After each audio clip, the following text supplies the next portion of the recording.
हाय, मैं विष्णु शर्मा आपको बताने जा रहा हूँ नेटफ्लिक्स सीरीज की पहली ओरिजिनल भूतिया फिल्म जो भारत के लिए बनाई गई है उसके बारे में। नाम है घूल। तो इस घूल को लेकर लोगों में बहुत चर्चा है। जब से इसका ट्रेलर आया है अखबार में, मीडिया में, टीवी में इसी की चर्चा है। और 3 एपिसोड इसके रिलीज हुए हैं पहले सीजन के।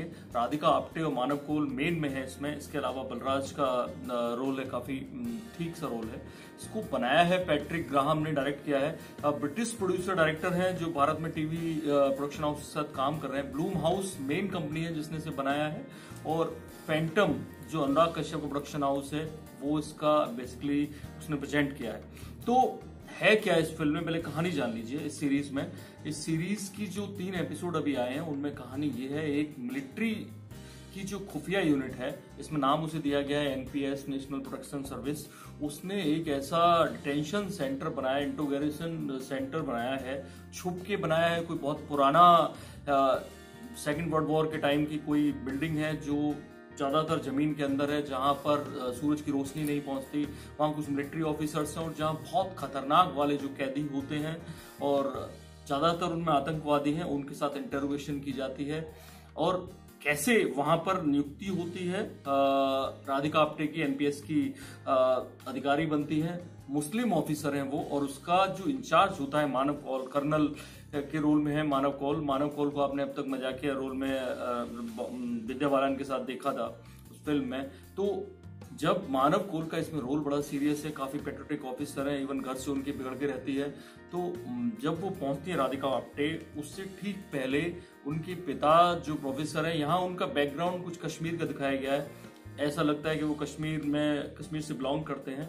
और वो प्रोफेसर जो पढ़ाते हैं उसके साथ साथ वो कहीं ना कहीं अलगाववादी जो विचारधारा है उसको कहीं ना कहीं सपोर्ट करते हैं। और उनके लिए ये गलत नहीं है, उसके साथ साथ वो वैसे गलत नहीं है, लेकिन उनके विचार उस तरह के हैं जहाँ के खाली वो जो राष्ट्रवाद है उसके थोड़ा सा अपोजिट पढ़ाते हैं, जिससे उनपे देशद्रोही जैसी बात उन्हें लगती है। खासकर राधिका आप्टे को। राधिका आप्टे पुलिस को फोन करती है और उन्हें पकड़वा देती है और उन्हें उसी डिटेंशन सेंटर में लाया जाता है और वहां उनकी मौत हो जाती है।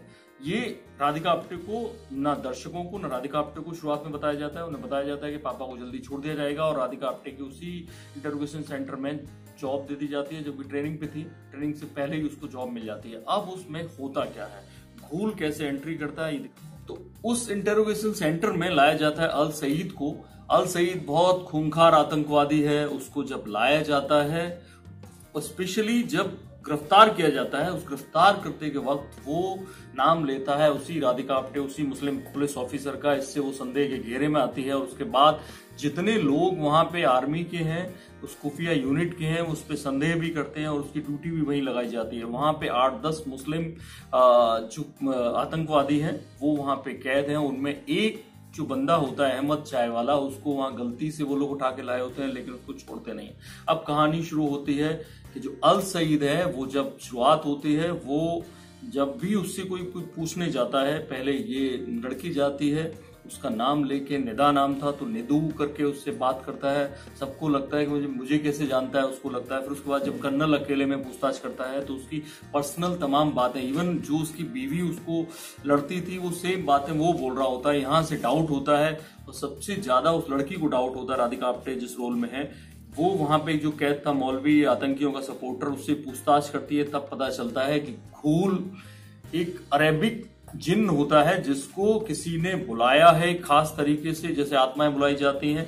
उसको कोई खून से कुछ लिखकर बुलाना होता है, उसको किसी कैदी ने बुलाया है।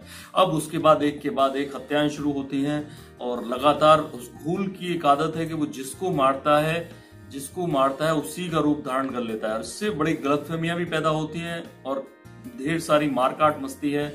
और कई लोग शायद आखिर में जो आखिर का सीन होता है, राधिका आप्टे आखिर में घूल होने के शक में मानव कौल को मार देती है और उसके बाद उसको गिरफ्तार कर लिया जाता है। और आखिर में राधिका आप्टे जो थी, जो फिल्म आखिर में, क्योंकि आगे चल रही है, इसका सीक्वल या दूसरा सीजन आना है, तो वो वही सब करने लग जाती है जो घूल बुलाने के लिए किया था किसी कैदी ने। और बाद में पता चलता है वो उसका खुद का फादर था, मरने से पहले उसने घूल को बुलाया था। ये कहानी है इन 3 सीजन जो 3 एपिसोड्स की असल ये है कि इसमें है क्या। अब अगर आप शुरू से फिल्म देखना शुरू करेंगे तो शायद तीनों एपिसोड रोके बिना आप रुक नहीं पाएंगे। एक डिटेंशन सेंटर है, उसके बाहर बहुत कम सीन फिल्माए हैं, बहुत मामूली से सीन फिल्माए हैं। उस डिटेंशन सेंटर काफी बड़ा है, उसमें एक एक सीन आप चाहे डरावना ले लीजिए, रोमांचक ले लीजिए, आपको बहुत मजा आएगा। पकड़ के चलेगी फिल्म पूरी। और हालांकि एक विदेशी ने फिल्माई, लेकिन बहुत शानदार तरीके से उन्होंने जिस तरह से फिल्माया है, एक एक सीन आपको बांध के रखेगा। आप जो 44 मिनट के 3 एपिसोड हैं, उनको तीनों को बिना देखे नहीं रुक सकते।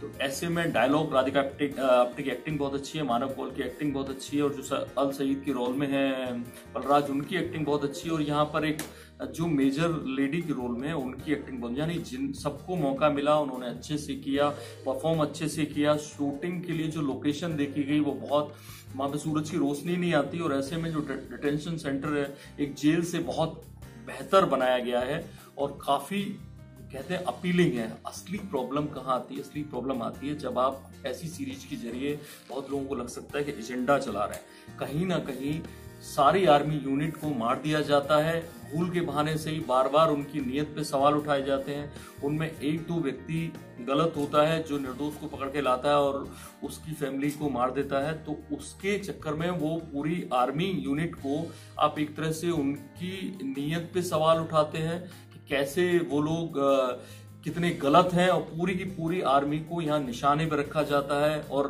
कुछ डायलॉग्स हैं जैसे राधिका आप्टे के मुंह से कि आप जो राष्ट्रवाद का आपने जो एक तरह से जो देशभक्ति की जो पागलों जैसी लहर चलाई है, उससे लोगों का क्या नुकसान हो रहा है आपको क्या पता। इस तरह के डायलॉग्स हैं जो साफ साफ आर्मी पे और राष्ट्रवाद पे दोनों पे सवाल उठाते हैं। ऐसे में कुछ लोगों को बुरा लग सकता है, तो खासकर आर्मी के लोगों को ये बुरा लग सकता है, क्योंकि यह मुल्क से मैं तुलना करना चाहूंगा। मुल्क जो फिल्म आई अनुभव सिन्हा की, उनकी प्रॉब्लम वही थी कि फिल्म में कोई विलेन नहीं था। जो फिल्म में आपका लड़का आतंकवादी होता है, वो एनकाउंटर में मारा जाता है, लेकिन जो लोग विरोध करते हैं, यानी मोहल्ले वाले विरोध कर रहे हो या पुलिस वाले, कहीं भी वो विलेन नहीं लगते, क्योंकि वो कहीं ना कहीं देश के लिए काम कर रहे हैं। सेम आर्मी इसमें देश के लिए काम कर रही होती है, कुछ गलत तरीके भी अपनाती है, तब भी वहां पर वो जो पॉलिसीज हैं, लास्ट में दिखाया जाता है कि जो पॉलिसीज है सरकार की उनके अकॉर्डिंग चला रही है। ऐसे में उनपे सवाल उठाना भी नहीं है और उठाना भी है, वहां फंस जाते हैं। तो लगता है कि साफ साफ कहीं ना कहीं भूतिया फिल्म के बहाने एक एजेंडा भी शामिल है, जो एक खास तौर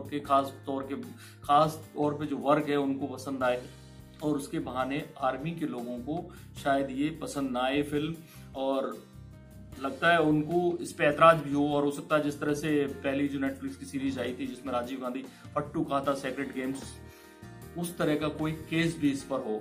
और इस तरह की जो और सीरीज आएंगी और फिल्में आएंगी उनके बारे में आपको बताते रहेंगे। आप देखते रहिए, सब्सक्राइब करिए हमारा यूट्यूब चैनल इन खबर, देखते रहिए इंडिया न्यूज। थैंक यू, नमस्कार।